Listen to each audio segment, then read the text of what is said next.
Hello friends, welcome back to my channel. നമുക്കിന്നൊരു സാമ്പാർ തയ്യാറാക്കിയാലോ. അപ്പോൾ വളരെ ഈസി ആയിട്ട് നമുക്കിത് തയ്യാറാക്കാവുന്നതാണ്. അതിനായിട്ട് ഞാൻ കുറച്ച് വെജിറ്റബിൾസ്, ഇതിൽ കുറച്ച് ഗാർലിക്, ഒനിയൻ, സവോള, പിന്നെന്താ തക്കാളി, പച്ചമുളക് ഇതായിട്ട് കോമൺ ആയിട്ട് ചേർത്തിട്ടുള്ളത്. പിന്നെ നമ്മുടെ കയ്യിലുള്ള വെജിറ്റബിൾസ് ചേർക്കാം. ഒരു കുക്കറിലേക്ക് ഒരു പിടി പരിപ്പിട്ടിട്ട് നമ്മൾ കട്ട് ചെയ്ത് വെച്ചിട്ടുള്ള വെജിറ്റബിൾസ്, കുമ്പളങ്ങ, മത്ത, ക്യാരറ്റ് അങ്ങനെയുള്ള വെജിറ്റബിൾസാണ് ഞാൻ ഇതിലിട്ടിട്ടുള്ളത്.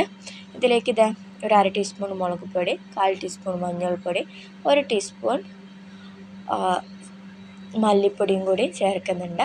അര ടീസ്പൂണ് കൂടി അധികം ചേർക്കുന്നുണ്ട്. ആവശ്യത്തിന് ഉപ്പും, പിന്നെ നമുക്കിതിലേക്ക് കുക്ക് ചെയ്യാൻ ആവശ്യമായിട്ടുള്ള വെള്ളവും ചേർത്തിട്ട് ഒരു 4 വിസിൽ അടിച്ചെടുക്കാം. ഒരു നുള്ളു നല്ല ജീരകം ചേർക്കാം കേട്ടോ.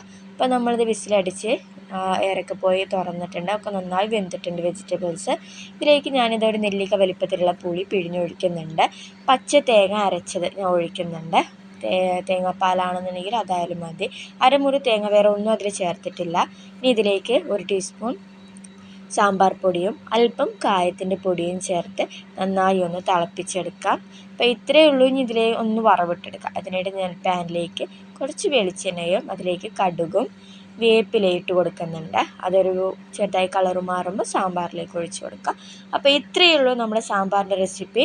നല്ല ഈസിയാണ്, നല്ല ടേസ്റ്റിയാണ്. എല്ലാവരും ട്രൈ ചെയ്ത് നോക്കുക. വീഡിയോ ഇഷ്ടപ്പെട്ടാൽ